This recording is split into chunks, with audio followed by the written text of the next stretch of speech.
परम पूज्य गुरुदेव श्री आशुतोष महाराज जी की असीम कृपा से आज हम सब यहाँ इस पावन अवसर पर एकत्रित हुए हैं। सबसे पहले तो अपने सद्गुरु के चरणों में कोटि कोटि नमन करते हुए इस सत्संग का शुभारंभ करते हैं।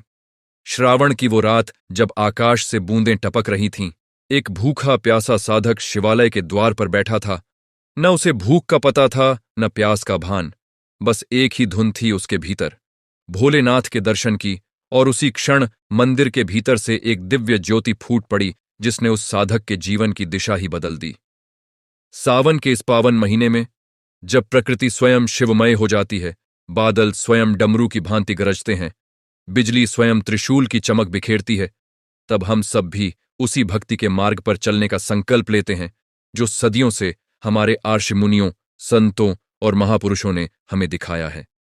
आज सावन का दूसरा सोमवार है और इस दिन की व्रत कथा हमें न केवल भगवान शिव की महिमा से परिचित कराती है, बल्कि यह भी सिखाती है कि सच्ची भक्ति, सच्चा व्रत और सच्ची साधना का वास्तविक अर्थ क्या है। पूज्य श्री आशुतोष महाराज जी, जो आज भी समाधि अवस्था में विराजमान हैं और अपनी दिव्य चेतना से समस्त संसार को आध्यात्मिक प्रकाश प्रदान कर रहे हैं, अक्सर अपने सत्संगों में कहा करते हैं कि व्रत केवल अन्न, जल का त्याग नहीं है। व्रत तो मन की चंचलता का त्याग है। व्रत तो इंद्रियों के विषय वासनाओं से हटकर परमात्मा की ओर मुड़ने का संकल्प है। वे समझाते हैं कि जब मनुष्य केवल शरीर को भूखा रखकर यह सोचता है कि उसने व्रत कर लिया, तो यह अधूरी साधना है, क्योंकि असली उपवास तो वह है जिसमें मन उपवास करे, जिसमें विचार शुद्ध हों, जिसमें अंतःकरण परमात्मा के चिंतन में लीन हो जाए। सावन के सोमवार का व्रत इसी सत्य को हमारे सामने उजागर करता है और आज हम इस दूसरे सोमवार की कथा के माध्यम से इसी गूढ़ रहस्य को समझने का प्रयास करेंगे। कथा कुछ इस प्रकार है कि प्राचीन काल में एक नगर में एक धनवान व्यापारी रहता था जिसका नाम चित्रभानु था। वह अत्यंत धनी था। उसके पास धन दौलत की कोई कमी नहीं थी, परंतु उसके जीवन में एक अभाव था, संतान का अभाव। वर्षों तक वह और उसकी पत्नी संतान सुख के लिए तरसते रहे। एक दिन एक सिद्ध महात्मा उनके नगर में पधारे। चित्रभानु ने उनके चरणों में गिरकर अपनी व्यथा सुनाई। महात्मा ने ध्यानमग्न होकर कहा कि यदि तुम श्रावण मास के प्रत्येक सोमवार को सच्चे मन से भगवान शिव का व्रत करो, शिवलिंग पर जल और बेलपत्र अर्पित करो और संयमित जीवन जीते हुए शिव कथा का श्रवण करो, तो भगवान शिव अवश्य प्रसन्न होंगे। चित्रभानु ने पूरी श्रद्धा से यह व्रत आरंभ किया। पहले सोमवार को उसने संकल्प लिया। दूसरे सोमवार को उसकी श्रद्धा और भी दृढ़ हो गई और इसी दूसरे सोमवार के दिन भगवान शिव स्वप्न में प्रकट हुए और उन्होंने कहा कि तुम्हारी भक्ति से मैं प्रसन्न हूं, तुम्हारे घर शीघ्र ही एक तेजस्वी संतान जन्म लेगी, परंतु स्मरण रहे कि यह संतान केवल 16 वर्ष तक ही जीवित रहेगी। चित्रभानु यह सुनकर विचलित हो गया, परंतु उसकी पत्नी ने कहा कि जो भी समय हमें मिलेगा हम उस संतान को प्रेम और संस्कारों से भर देंगे, यही हमारे लिए पर्याप्त है। समय बीतता गया, पुत्र का जन्म हुआ। नाम रखा गया श्रावण कुमार के समान तेजस्वी। उसका नाम पड़ा शिवदास। जैसे जैसे शिवदास बड़ा होता गया, उसकी माता ने उसे शिव भक्ति में दीक्षित किया। प्रत्येक सोमवार को व्रत रखना, शिवलिंग की पूजा करना, संयमित आचरण रखना, यह सब उसके जीवन का अभिन्न अंग बन गया। जब 16 वर्ष पूर्ण होने का समय निकट आया तो माता पिता ने अत्यंत चिंतित होकर शिवदास को दूर तीर्थयात्रा पर भेज दिया, यह सोचकर कि शायद स्थान परिवर्तन से मृत्यु का समय टल जाए। मार्ग में शिवदास एक नगर में पहुंचा जहां राजकुमारी का विवाह हो रहा था, परंतु जिस राजकुमार से विवाह होना था वह एक आंख से काना था, इसलिए राजा ने छल से शिवदास को ही मंडप में बिठाकर विवाह करवा दिया। विवाह के पश्चात जब शिवदास को सत्य ज्ञात हुआ तो वह वहां से चल पड़ा और मार्ग में एक शिव मंदिर के निकट विश्राम करने लगा। ठीक उसी रात्रि, जो कि सावन का सोमवार थी, यमदूत उसके प्राण हरने आए। परंतु जैसे ही उन्होंने शिवदास के गले में रुद्राक्ष और मस्तक पर भस्म का तिलक देखा, वे ठिठक गए, क्योंकि जिस व्यक्ति ने सच्चे मन से शिव व्रत का पालन किया हो, उसके प्राण हरने का अधिकार साक्षात यमराज को भी नहीं। यमदूत भगवान शिव के पास पहुंचे और सारी स्थिति बताई। भगवान शिव ने प्रसन्न होकर शिवदास की आयु को दीर्घायु में परिवर्तित कर दिया और इस प्रकार शिवदास को नवजीवन प्राप्त हुआ। वह अपनी पत्नी सहित अपने माता पिता के पास लौटा और उसका शेष जीवन सुख समृद्धि और भक्ति में व्यतीत हुआ। अब यहां प्रश्न उठता है कि इस कथा का गूढ़ रहस्य क्या है और पूज्य श्री आशुतोष महाराज जी इस कथा की व्याख्या किस प्रकार करते हैं। वे कहा करते हैं कि यह कथा हमें केवल एक चमत्कारिक घटना नहीं सुनाती, बल्कि यह हमें यह सिखाती है कि जब मनुष्य के भीतर सच्ची श्रद्धा और सच्चा संयम आ जाता है तो वह अपने प्रारब्ध को भी परिवर्तित कर सकता है। शिवदास की आयु 16 वर्ष निर्धारित थी। यह उसका प्रारब्ध कर्म था, परंतु उसकी भक्ति, उसका संयम, उसका सदाचार इतना प्रबल था कि उसने उस प्रारब्ध को भी परास्त कर दिया। महाराज जी कहते थे कि मनुष्य अक्सर यह सोचकर निराश हो जाता है कि जो लिखा है वही होगा, परंतु सत्य यह है कि सच्ची साधना, सच्चा सुमिरन और सद्गुरु की कृपा प्रारब्ध को भी बदल सकती है। यह कोई कपोल कल्पना नहीं, बल्कि आध्यात्मिक विज्ञान का सिद्धांत है जिसे हमारे शास्त्रों ने बार बार दोहराया है।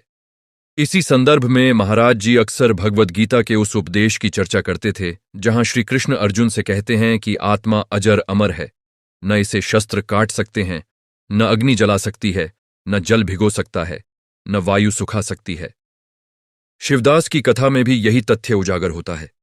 मृत्यु केवल शरीर की होती है, परंतु जिस आत्मा ने परमात्मा से जुड़ने का संकल्प ले लिया हो, उसकी रक्षा स्वयं परमात्मा करते हैं। महाराज जी समझाते थे कि जब हम शिव व्रत करते हैं, जब हम रुद्राक्ष धारण करते हैं, जब हम भस्म का तिलक लगाते हैं, तो यह केवल बाहरी क्रियाएं नहीं हैं, बल्कि यह हमारे भीतर एक ऐसी ऊर्जा का संचार करती है जो हमें मृत्यु के भय से भी परे ले जाती है। यही कारण है कि सावन के सोमवार का व्रत केवल एक पारंपरिक रीति नहीं, बल्कि एक गहन आध्यात्मिक साधना है जो हमें आत्म साक्षात्कार की ओर अग्रसर करती है। कबीरदास जी ने भी इसी सत्य को अपने दोहों में व्यक्त किया है, जब वे कहते हैं कि माला फेरने या तिलक लगाने से यदि मन शुद्ध न हो तो यह सब व्यर्थ है। असली भक्ति तो हृदय की पवित्रता में है। शिवदास की कथा में भी यही दिखाया गया है। ये केवल उसका बाह्य आचरण नहीं था जिसने उसे बचाया, बल्कि उसके भीतर की वह श्रद्धा थी जो उसकी माता ने बचपन से उसमें रोपी थी। यहां महाराज जी एक महत्वपूर्ण बात कहते हैं कि संस्कार बचपन से ही दिए जाने चाहिए। जिस प्रकार शिवदास की माता ने उसे बाल्यकाल से ही शिव भक्ति में दीक्षित किया, उसी प्रकार प्रत्येक माता पिता का यह कर्तव्य है कि वे अपनी संतान को आध्यात्मिकता के मार्ग पर चलना सिखाएं, क्योंकि यही संस्कार जीवन के कठिनतम क्षणों में उनकी रक्षा करते हैं। तुलसीदास जी ने रामचरितमानस में जिस भक्ति भाव का वर्णन किया है वह भी इसी कथा से मेल खाता है। जब भगवान शिव स्वयं भगवान राम की कथा सुनाते हैं पार्वती जी को, तो वे बताते हैं कि भक्ति का मार्ग सरल नहीं परंतु सत्य है, और जो भी इस मार्ग पर दृढ़ता से चलता है उसकी रक्षा स्वयं भगवान करते हैं। भय बिनु होय न प्रीति की चर्चा करते हुए तुलसीदास जी यह भी स्पष्ट करते हैं कि जब तक हृदय में ईश्वर के प्रति सच्चा भय और सच्चा प्रेम दोनों न हों, तब तक भक्ति अधूरी रहती है। शिवदास के जीवन में यह दोनों भाव विद्यमान थे। उसकी माता का दिया हुआ संस्कार और उसका अपना दृढ़ संकल्प, यही उसकी रक्षा का कारण बना। महाराज जी अक्सर यह भी समझाते हैं कि सावन का महीना केवल शिव पूजा का महीना नहीं, बल्कि यह आत्मनिरीक्षण का महीना है। जिस प्रकार वर्षा ऋतु में धरती अपनी प्यास बुझाती है, वृक्ष हरे भरे होते हैं, नदियां अपने प्रवाह में वेग पाती हैं, उसी प्रकार सावन का महीना हमारे भीतर की आध्यात्मिक प्यास को बुझाने का अवसर लेकर आता है। परंतु यह प्यास बुझती है केवल तभी जब हम सच्चे गुरु की शरण में जाकर सद्गुरु द्वारा प्रदत्त ब्रह्मज्ञान को प्राप्त करते हैं। महाराज जी कहते हैं कि शिवलिंग पर जल चढ़ाना एक प्रतीकात्मक क्रिया है। यह हमें यह स्मरण कराती है कि जिस प्रकार हम बाह्य शिवलिंग को शीतल जल से शांत करते हैं, उसी प्रकार हमें अपने भीतर के शिव यानी अपनी आत्मा को भी ज्ञान रूपी अमृत से सिंचित करना चाहिए। ये आंतरिक शिवलिंग, ये आत्मस्वरूप तभी जागृत होता है जब सद्गुरु अपनी कृपा से हमारी तीसरी आंख खोलते हैं, जिसे शास्त्रों में दिव्य चक्षु या ज्ञान चक्षु कहा गया है। गुरु नानक देव जी ने भी इसी सत्य पर बल दिया कि बिना गुरु के ज्ञान नहीं होता, बिना गुरु के अंधकार नहीं मिटता। उन्होंने कहा कि जिस प्रकार दीपक से दीपक जलता है, उसी प्रकार गुरु की ज्योति से शिष्य के भीतर की ज्योति प्रज्वलित होती है। शिवदास की कथा में भी यह ज्योति उसकी माता के माध्यम से उसमें प्रवाहित हुई और आगे चलकर स्वयं भगवान शिव ने उसकी रक्षा की। यह हमें सिखाता है कि गुरु और शिष्य का यह संबंध कितना पवित्र और अटूट है, और यही कारण है कि महाराज जी अपने प्रत्येक सत्संग में यह बल देते थे कि जीवन में सद्गुरु की प्राप्ति सबसे बड़ा सौभाग्य है। मीराबाई का जीवन भी हमें इसी भक्ति की पराकाष्ठा दिखाता है। जिस प्रकार मीरा ने राजसी वैभव को त्याग कर गिरधर गोपाल की भक्ति में अपना जीवन समर्पित कर दिया, उसी प्रकार शिवदास ने भी अपने अल्प जीवन में संसार के मोह माया से ऊपर उठकर शिव भक्ति को अपने जीवन का केंद्र बनाया। मीरा कहती थीं कि पग घुंघरू बांध मीरा नाची रे। यह नृत्य केवल शारीरिक नहीं था, यह उनकी आत्मा का परमात्मा के साथ मिलन का उत्सव था। इसी प्रकार जब हम सावन सोमवार का व्रत करते हैं तो यह केवल एक दिन का अनुष्ठान नहीं, बल्कि यह हमारी आत्मा और परमात्मा के मिलन की दिशा में उठाया गया एक कदम है। सूरदास जी ने भी अपनी वाणी में बार बार यह दोहराया कि बिना भक्ति के ज्ञान अधूरा है और बिना ज्ञान के भक्ति अंधी है। यह दोनों साथ साथ चलने चाहिए। महाराज जी भी यही उपदेश देते थे कि केवल कर्मकांड करने से, केवल व्रत उपवास रखने से मुक्ति नहीं मिलती, जब तक हमें सद्गुरु से आत्मज्ञान प्राप्त न हो। वे कहते थे कि यह शरीर तो नश्वर है, यह एक दिन नष्ट होगा ही, परंतु प्रश्न यह है कि क्या हमने इस नश्वर शरीर के रहते हुए अपनी आत्मा को पहचान लिया? क्या हमने अपने भीतर के परमात्मा को जान लिया? शिवदास को केवल इसलिए नई आयु प्राप्त नहीं हुई क्योंकि उसने बाह्य व्रत रखा, बल्कि इसलिए क्योंकि उसके भीतर सच्ची श्रद्धा और समर्पण का भाव था। उपनिषदों में भी यही कहा गया है कि असतो मां सद्गमय, तमसो मां ज्योतिर्गमय, मृत्युर्मा अमृतम गमय। हे परमात्मा, मुझे असत्य से सत्य की ओर, अंधकार से प्रकाश की ओर, मृत्यु से अमृता की ओर ले चलो। यह प्रार्थना केवल शब्द नहीं, यह एक साधक की गहनतम अभिलाषा है, और यही अभिलाषा शिवदास के हृदय में थी। महाराज जी कहते हैं कि यह उपनिषदीय प्रार्थना तभी साकार होती है जब हम सद्गुरु की शरण में जाकर ब्रह्मज्ञान प्राप्त करते हैं, क्योंकि ब्रह्मज्ञान ही वह प्रकाश है जो हमारे भीतर के अंधकार को मिटाता है, और यही ज्ञान ही वह अमृत है जो हमें जन्म मृत्यु के चक्र से मुक्ति दिलाता है। आज जब हम सावन के इस दूसरे सोमवार को यह कथा सुन रहे हैं, तो हमें अपने जीवन में झांक कर देखना चाहिए कि क्या हमारी भक्ति भी शिवदास की भांति सच्ची है? क्या हमारा व्रत भी केवल अन्न त्याग तक सीमित है, या हमारे मन का भी संयम है? महाराज जी सदैव कहते थे कि जीवन क्षणभंगुर है, कोई नहीं जानता कि कल क्या होगा, परंतु जो व्यक्ति आज ही सद्गुरु की शरण में जाकर आत्मज्ञान प्राप्त कर लेता है, वह मृत्यु के भय से सदा के लिए मुक्त हो जाता है। वे यह भी कहते थे कि यह मानव जीवन अत्यंत दुर्लभ है।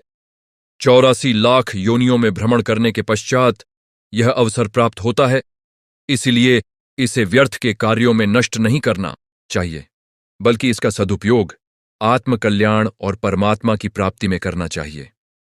सावन के इस पावन महीने में हमें यह संकल्प लेना चाहिए कि हम केवल बाह्य पूजा पाठ तक सीमित न रहें, बल्कि अपने भीतर भी झांक कर देखें कि हमारा मन कितना शुद्ध है, हमारे विचार कितने पवित्र हैं, हमारा आचरण कितना संयमित है। जिस प्रकार शिवदास ने अपने संक्षिप्त परंतु सार्थक जीवन में सच्ची भक्ति का उदाहरण प्रस्तुत किया, उसी प्रकार हमें भी अपने जीवन को सार्थक बनाने का प्रयास करना चाहिए।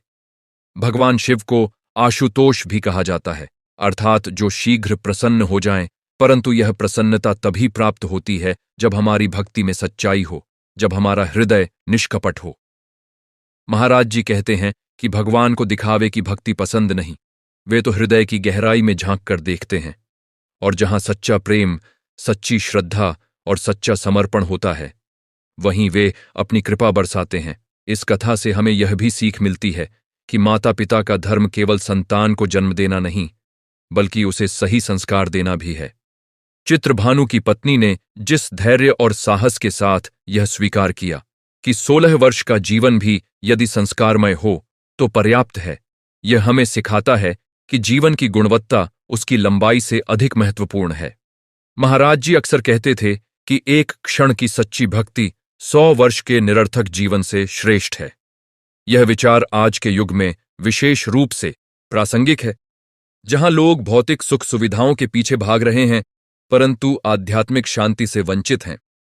आइए हम सब इस सावन सोमवार के अवसर पर यह संकल्प लें कि हम अपने जीवन में सच्ची भक्ति, सच्चा संयम और सच्चा समर्पण लाने का प्रयास करेंगे। हम केवल कर्मकांड तक सीमित न रहकर आत्मज्ञान की खोज में भी अग्रसर होंगे, क्योंकि यही वह मार्ग है जो हमें भवसागर से पार ले जा सकता है। जिस प्रकार शिवदास को उसकी भक्ति के फलस्वरूप नवजीवन प्राप्त हुआ, उसी प्रकार जब हम सद्गुरु की शरण में जाकर ब्रह्मज्ञान प्राप्त करते हैं तो हमें भी आध्यात्मिक नवजीवन प्राप्त होता है। हमारा पुराना अज्ञानमय जीवन समाप्त होकर एक नए ज्ञानमय जीवन का आरंभ होता है। भगवान शिव को केवल इसलिए महादेव नहीं कहा जाता कि वे सृष्टि के संहारक हैं, बल्कि इसलिए भी कहा जाता है कि वे सृष्टि के भीतर व्याप्त हर उस तत्व के स्वामी हैं जो विनाश के पश्चात भी नवनिर्माण की क्षमता रखता है। महाराज जी कहते हैं कि संहार का अर्थ केवल विनाश नहीं, संहार का अर्थ है पुरानेपन का त्याग, जीर्ण शीर्ण विचारों का त्याग और नए सिरे से आत्मा को निखारने का अवसर। शिवदास के जीवन में भी यही हुआ। उसका पुराना प्रारब्धबद्ध जीवन समाप्त हुआ और एक नए कृपा प्राप्त जीवन का उदय हुआ। महाराज जी कहते हैं कि यही प्रक्रिया प्रत्येक साधक के जीवन में घटित होनी चाहिए। जब सद्गुरु की कृपा से हमारे भीतर का अज्ञान रूपी अंधकार नष्ट होता है तो एक नए ज्ञानमय जीवन का उदय होता है, और यही सच्चा शिवत्व है जिसे प्राप्त करना प्रत्येक मनुष्य के जीवन का परम लक्ष्य होना चाहिए। महाराज जी कहते हैं कि सावन के सोमवार व्रत की परंपरा केवल एक धार्मिक रीति नहीं, यह हमारे ऋषियों द्वारा रचित एक ऐसी व्यवस्था है जो हमें वर्ष में कम से कम 1 महीना अपने भीतर लौटने का, आत्मचिंतन करने का अवसर प्रदान करती है। वे अक्सर यह उदाहरण देते हैं कि जिस प्रकार एक किसान वर्ष भर की कठिन मेहनत के बाद भी यदि बीज बोने का सही समय चूक जाए तो उसकी सारी मेहनत व्यर्थ चली जाती है, उसी प्रकार यह मानव जीवन भी एक ऐसा अवसर है जिसमें यदि हमने सद्गुरु से आत्मज्ञान रूपी बीज प्राप्त करने का सही समय गंवा दिया तो यह अमूल्य अवसर पुनः प्राप्त होना अत्यंत कठिन है। इसीलिए महाराज जी बार बार यह आग्रह करते हैं कि प्रत्येक साधक को चाहिए कि वह विलंब न करे, समय रहते सद्गुरु की शरण ग्रहण करे और ब्रह्मज्ञान की उस अनमोल निधि को प्राप्त करे जो उसके जीवन को सार्थक बना दे। कथा में जब यमदूत शिवदास के गले में रुद्राक्ष और मस्तक पर भस्म देखकर लौट जाते हैं तो यह प्रसंग हमें एक गहन आध्यात्मिक सत्य की ओर संकेत करता है। महाराज जी इस प्रसंग की व्याख्या करते हुए कहते हैं कि रुद्राक्ष और भस्म केवल बाह्य प्रतीक नहीं, बल्कि यह उस आंतरिक अवस्था के द्योतक हैं जब साधक अपने अहंकार को भस्म कर चुका होता है, जब उसने अपने भीतर के मैं को शिव के चरणों में समर्पित कर दिया होता है। जिस साधक ने अपने अहंकार को इस प्रकार भस्म कर दिया हो, उस पर काल का भी कोई अधिकार नहीं रहता, क्योंकि वह देह से परे जाकर आत्मा के साथ एकाकार हो चुका होता है। महाराज जी यहां यह भी स्पष्ट करते हैं कि यह अवस्था केवल बाह्य वेशभूषा धारण करने से प्राप्त नहीं होती, इसके लिए भीतर से एक सच्चा परिवर्तन आवश्यक है, और यह परिवर्तन तभी संभव है जब सद्गुरु अपनी कृपा दृष्टि से शिष्य के भीतर के अज्ञान को मिटाकर उसे आत्मबोध कराते हैं। एक और महत्वपूर्ण पहलू जिस पर महाराज जी बल देते हैं वह यह है कि इस कथा में राजकुमारी का विवाह छल से शिवदास से करवा दिया जाता है, परंतु शिवदास इस स्थिति को भी सहजता से स्वीकार करता है और आगे अपने मार्ग पर बढ़ता रहता है। महाराज जी कहते हैं कि यह हमें सिखाता है कि जीवन में जो भी परिस्थितियां आती हैं, चाहे वे अनुकूल हों या प्रतिकूल, एक सच्चे साधक को उन्हें प्रसाद स्वरूप स्वीकार करना चाहिए और अपने साधना पथ से विचलित नहीं होना चाहिए। जीवन में उतार चढ़ाव आते रहेंगे, कभी सुख मिलेगा तो कभी दुख, परंतु जिसने अपने भीतर सद्गुरु की शरण ग्रहण कर ली है वह इन उतार चढ़ावों के बीच भी स्थिर और शांत रहता है, क्योंकि उसे यह ज्ञात हो चुका होता है कि यह संसार क्षणभंगुर है परंतु आत्मा शाश्वत है। महाराज जी अक्सर यह भी कहते हैं कि सावन का महीना हमें प्रकृति के माध्यम से भी एक गहरा संदेश देता है। जिस प्रकार वर्षा की एक एक बूंद मिलकर नदी का रूप लेती है और वह नदी अंततः सागर में जाकर मिल जाती है, उसी प्रकार हमारी साधना की एक एक क्षण की एकाग्रता, एक एक क्षण का सुमिरन धीरे धीरे मिलकर हमें उस परम सागर यानी परमात्मा के साथ मिलन की ओर ले जाता है। यह मिलन क्षणिक नहीं, यह कोई एक दिन की उपलब्धि नहीं, बल्कि यह निरंतर अभ्यास, निरंतर साधना और सद्गुरु की निरंतर कृपा का परिणाम है। महाराज जी इस बात पर विशेष जोर देते हैं कि साधक को धैर्य नहीं खोना चाहिए, क्योंकि जिस प्रकार वर्षा की हर बूंद का अपना महत्व है, उसी प्रकार साधक के जीवन का हर क्षण, हर सुमिरन, हर सत्संग श्रवण उसके आध्यात्मिक विकास में योगदान देता है। महाराज जी अक्सर पूछा करते हैं कि आखिर सावन का व्रत क्यों रखा जाता है, और स्वयं ही इसका उत्तर अत्यंत गहनता से देते थे।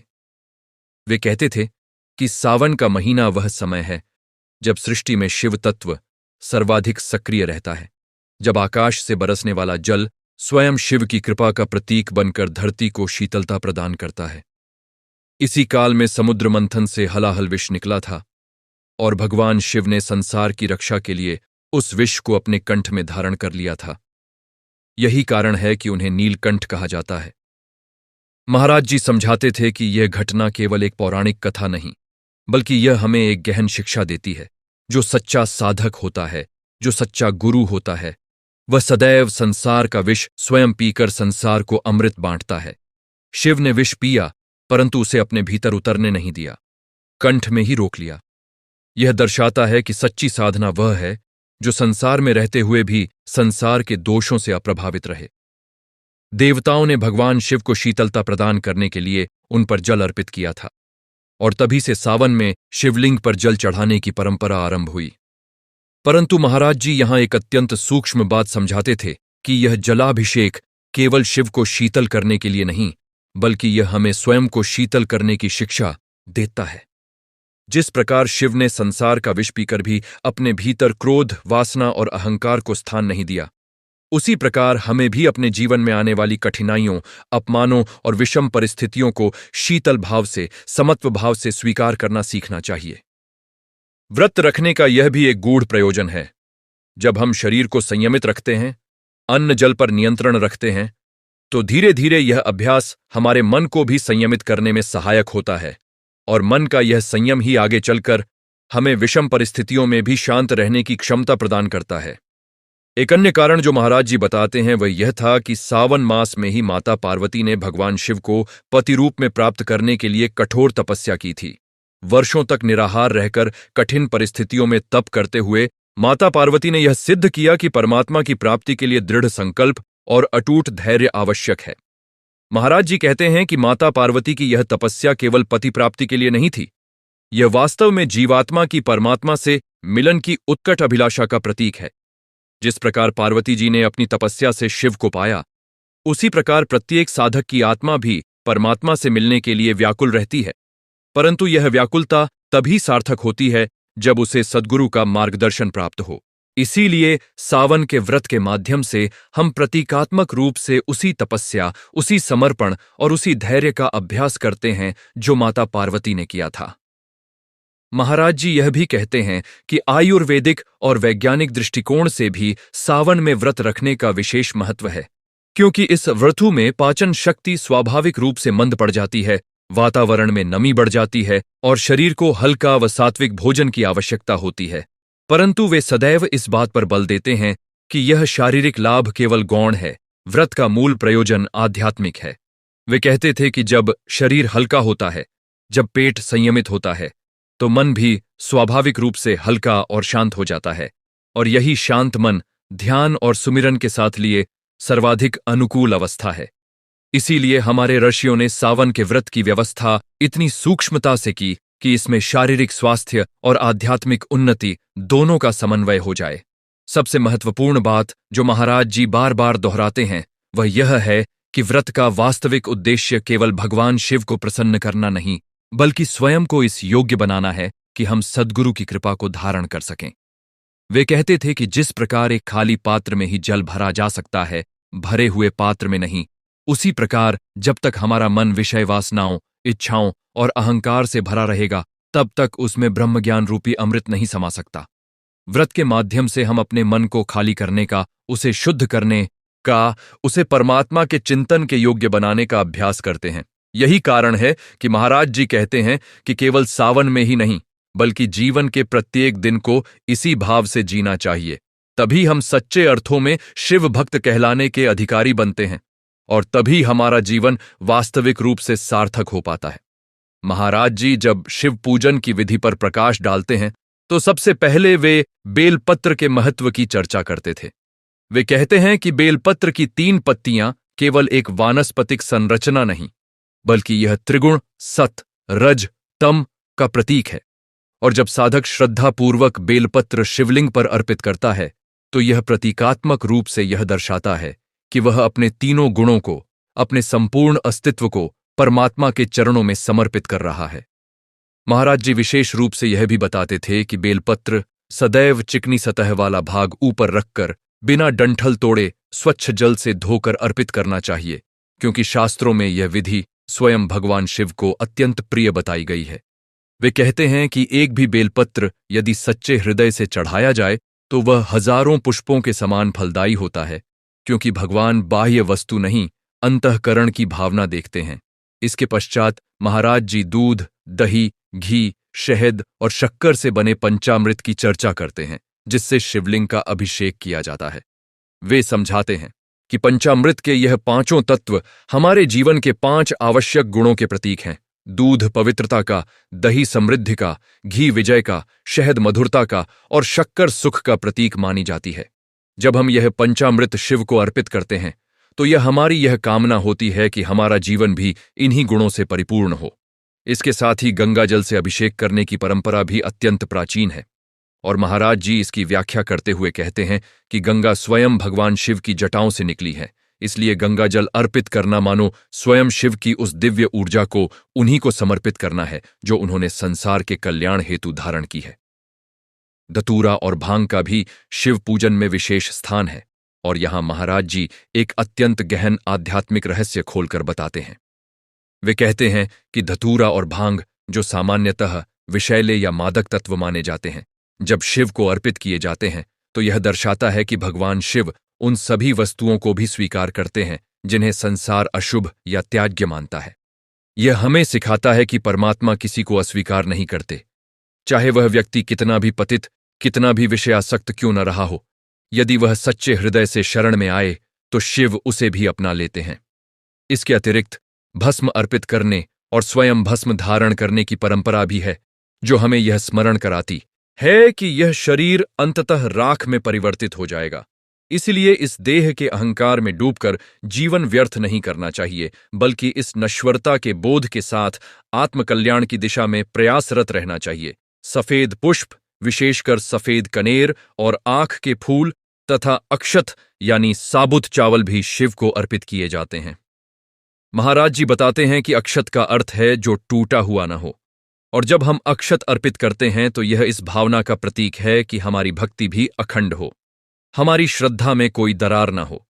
रुद्राक्ष की माला अर्पित करने और धारण करने का भी विशेष महत्व है, जिसे महाराज जी शिव के नेत्रों से उत्पन्न बताते हुए कहते हैं कि यह साधक को मानसिक स्थिरता, एकाग्रता और आध्यात्मिक ऊर्जा प्रदान करने वाला माना जाता है।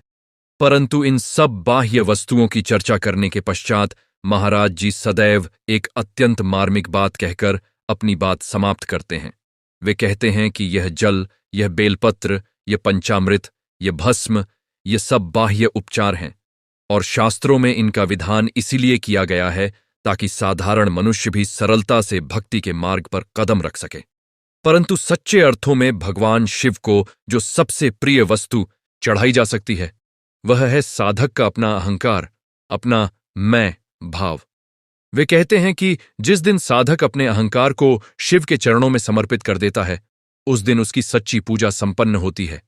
बाह्य द्रव्य तो केवल इस आंतरिक समर्पण की स्मृति दिलाने के साधन हैं, असली अर्पण तो हृदय का होता है, और यह हृदय का अर्पण तभी संभव होता है जब सद्गुरु की कृपा से साधक को यह बोध प्राप्त हो कि परमात्मा बाहर नहीं, उसके अपने भीतर ही विराजमान है। महाराज जी अक्सर यह भी समझाते हैं कि शिव पूजन में मंत्र जाप का भी अत्यंत महत्वपूर्ण स्थान है और इनमें सर्वोपरि है पंचाक्षर मंत्र ओम नमः शिवाय। वे कहते थे कि यह मंत्र केवल 5 अक्षरों का समूह नहीं, बल्कि यह पंचतत्वों पृथ्वी, जल, अग्नि, वायु और आकाश का प्रतिनिधित्व करता है, और जब साधक श्रद्धापूर्वक इस मंत्र का जाप करता है तो वह अपने संपूर्ण अस्तित्व को अपने पंचतत्वों से बने इस शरीर को भी परमात्मा के प्रति समर्पित करने का संकल्प लेता है। महाराज जी बताते हैं कि नमः शब्द का अर्थ केवल नमन करना नहीं, बल्कि यह अपने अहंकार को पूर्णतः विसर्जित कर देने का द्योतक है। जब साधक कहता है नमः शिवाय, तो वह वास्तव में यह कह रहा होता है कि मेरा जो कुछ भी है, मेरा यह मैं भी अब आपका ही है। वे इस मंत्र को अत्यंत सरल परंतु गहनतम मंत्रों में गिनते हैं और कहते हैं कि जिस साधक की जिह्वा पर सदैव यह मंत्र रहता है, उसका मन स्वाभाविक रूप से संसार की क्षण भंगुर वस्तुओं से हटकर शाश्वत सत्य की ओर उन्मुख हो जाता है। इसके साथ ही महाराज जी शिव पुराण और अन्य शास्त्रों का संदर्भ देते हुए यह भी समझाते हैं कि रुद्राष्टाध्यायी और महामृत्युंजय मंत्र का जाप भी सावन में विशेष फलदायी माना गया है। महामृत्युंजय मंत्र की व्याख्या करते हुए वे कहते हैं कि यह मंत्र केवल शारीरिक मृत्यु से रक्षा का साधन नहीं, बल्कि यह हमें आध्यात्मिक अज्ञान रूपी मृत्यु से भी बचाने वाला है। जिस प्रकार शिवदास की कथा में भौतिक मृत्यु को टाला गया था, उसी प्रकार यह मंत्र हमें उस गहनतम अज्ञान से मुक्ति दिलाने की क्षमता रखता है जो हमें जन्म मृत्यु के अनंत चक्र में बांधे रखता है। महाराज जी कहते हैं कि जो साधक सद्गुरु से दीक्षा प्राप्त कर इन मंत्रों का जाप सच्ची श्रद्धा से करता है, उसके भीतर धीरे धीरे एक ऐसी आध्यात्मिक ऊर्जा जागृत होती है जो उसे संसार के प्रलोभनों से ऊपर उठाकर परम सत्य की ओर अग्रसर करती है। एक और अत्यंत सुंदर प्रसंग जिसकी चर्चा महाराज जी अपने सत्संगों में करते हैं, वह था कांवड़ यात्रा का महत्व। वे बताते हैं कि सावन में लाखों श्रद्धालु दूर दूर से गंगा जल लेकर पैदल यात्रा करते हुए शिवालयों तक पहुंचते हैं, और यह यात्रा केवल एक शारीरिक परिश्रम नहीं, बल्कि यह हमारे भीतर धैर्य, संकल्प शक्ति और समर्पण की भावना को प्रगाढ़ करने का माध्यम है। महाराज जी कहते हैं कि जिस प्रकार एक कांवड़िया अपने कंधे पर गंगा जल का भार उठाकर अनेक कठिनाइयों को सहन करते हुए बिना विचलित हुए अपने गंतव्य तक पहुंचता है, उसी प्रकार एक सच्चे साधक को भी अपने जीवन की यात्रा में आने वाली कठिनाइयों को सहन करते हुए बिना अपने लक्ष्य से भटके सद्गुरु की शरण रूपी गंतव्य तक पहुंचना चाहिए। वे यह भी कहते हैं कि बाह्य यात्रा तो शरीर की होती है, परंतु वास्तविक यात्रा तो अंतर्मन की होती है, जो मनुष्य को अपने भीतर के अज्ञान से ज्ञान की ओर, अंधकार से प्रकाश की ओर ले जाती है। महाराज जी अंततः यह भी स्पष्ट करते हैं कि यह समस्त बाह्य साधन, व्रत, पूजा, मंत्र जाप, यात्रा, ये सभी मनुष्य को धीरे धीरे उस चरम बिंदु की ओर तैयार करते हैं जहां वह सद्गुरु की शरण ग्रहण करने योग्य बनता है। जिस प्रकार एक विद्यार्थी वर्षों तक प्राथमिक शिक्षा प्राप्त करने के पश्चात ही उच्च शिक्षा के योग्य बनता है, उसी प्रकार यह बाह्य साधनाएं भी साधक को मानसिक और आध्यात्मिक रूप से इतना परिपक्व बनाती हैं कि वह अंततः सद्गुरु से ब्रह्मज्ञान प्राप्त करने के योग्य बन सके। इसीलिए महाराज जी कभी भी इन परंपराओं को व्यर्थ नहीं कहते हैं, बल्कि वे इन्हें उस महान यात्रा का प्रथम सोपान मानते हैं जिसका चरम लक्ष्य है आत्म साक्षात्कार और परमात्मा से मिलन। वे कहते थे कि सावन का यह पावन महीना, यह व्रत, यह पूजा अर्चना, यह सब हमें बार बार यह स्मरण कराने के लिए है कि हमारा वास्तविक गंतव्य भौतिक सुख सुविधाएं नहीं, बल्कि आत्मज्ञान और परम शांति है, जो केवल सद्गुरु की कृपा से ही संभव है। महाराज जी जब भी सावन की चर्चा करते हैं तो वे इस बात पर विशेष बल देते थे कि सोमवार को ही शिव पूजा के लिए क्यों चुना गया, और इस पीछे भी एक गहन ज्योतिषीय एवं आध्यात्मिक रहस्य छिपा है। वे बताते थे कि सोमवार का स्वामी चंद्रमा है और चंद्रमा को मन का कारक ग्रह माना गया है। भगवान शिव स्वयं अपने मस्तक पर चंद्रमा को धारण करते हैं, इसलिए उन्हें चंद्रशेखर भी कहा जाता है। यह प्रतीक हमें यह सिखाता है कि जिस प्रकार भगवान शिव ने चंचल चंद्रमा को अपने नियंत्रण में अपने मस्तक पर स्थान देकर स्थिर कर दिया, उसी प्रकार साधक का भी परम लक्ष्य यही होना चाहिए कि वह अपने चंचल मन को नियंत्रित कर उसे परमात्मा के चरणों में स्थिर कर दे। इसीलिए सोमवार का दिन विशेष रूप से मन की चंचलता को शांत करने और शिव तत्व से जुड़ने के लिए सर्वाधिक उपयुक्त माना गया है। और जब यह सोमवार सावन के पावन महीने में पड़ता है तो इसका महत्व और भी कई गुना बढ़ जाता है।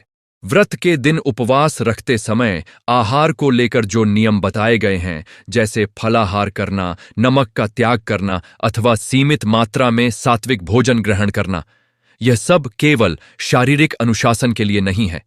जब मनुष्य अपनी जिह्वा पर, अपने स्वाद पर नियंत्रण स्थापित कर लेता है तो यह उसकी इच्छा शक्ति को इतना सुदृढ़ बना देता है कि आगे चलकर वह अपने मन की अन्य प्रबल वृत्तियों, क्रोध, लोभ, मोह और अहंकार पर भी नियंत्रण पाने में सक्षम हो जाता है। वे अक्सर यह दृष्टांत देते हैं कि जिस प्रकार एक हाथी को वश में करने के लिए पहले उसे छोटी रस्सी से बांधने का अभ्यास कराया जाता है, उसी प्रकार व्रत के छोटे छोटे नियम भी हमारे मन रूपी हाथी को धीरे धीरे संयम की रस्सी में बांधने का अभ्यास कराते हैं, ताकि आगे चलकर जब सद्गुरु हमें आत्मसंयम की गहनतम शिक्षा दें तब हम उसे धारण करने में सक्षम हो सकें। एक अत्यंत सारगर्भित बात वह यह है कि व्रत रखते हुए भी यदि मनुष्य के हृदय में द्वेष हो, यदि वह किसी का बुरा चाहता हो, यदि वह असत्य बोलता हो, तो वह व्रत अधूरा ही रह जाता है कि शरीर का उपवास तो सरल है, परंतु वाणी का उपवास और मन का उपवास कहीं अधिक कठिन और कहीं अधिक महत्वपूर्ण है। वाणी का उपवास अर्थात कटु वचन न बोलना, किसी की निंदा न करना, और मन का उपवास अर्थात ईर्ष्या, द्वेष, लोभ जैसी वृत्तियों से मन को मुक्त रखना। जो साधक इन तीनों प्रकार के उपवास को साथ लेकर चलता है, तन का, वाणी का और मन का, वही सच्चे अर्थों में शिव व्रत का पालन करता है, और ऐसे ही साधक पर भगवान आशुतोष शीघ्र प्रसन्न होते हैं। यह सावन का महीना, यह व्रत उपवास, यह पूजा अर्चना, यह सब हमें एक ही दिशा में इंगित करते हैं, अपने भीतर लौटने की, अपने वास्तविक स्वरूप को पहचानने की। भगवान शिव को आदियोगी भी कहा जाता है, क्योंकि वे ही सृष्टि के प्रथम योगी थे जिन्होंने ध्यान और साधना का मार्ग संसार को दिखाया। और योग का वास्तविक अर्थ है जुड़ना, जीवात्मा का परमात्मा से जुड़ना। सावन का प्रत्येक सोमवार, प्रत्येक व्रत हमें इसी जुड़ाव की दिशा में एक कदम आगे बढ़ाने का अवसर प्रदान करता है, परंतु यह जुड़ाव पूर्णता तभी प्राप्त करता है जब हमें किसी सद्गुरु का मार्गदर्शन प्राप्त हो, जो हमारे भीतर छिपे उस दिव्य प्रकाश को, उस आत्मस्वरूप को हमें साक्षात्कार करा सके। यही वह परम सत्य है जिसकी ओर यह संपूर्ण सावन मास, यह संपूर्ण शिव भक्ति की परंपरा हमें निरंतर आमंत्रित करती रहती है। परम पूज्य श्री आशुतोष महाराज जी की जय, सच्चे दरबार की जय। हर हर महादेव। ओम नमः शिवाय।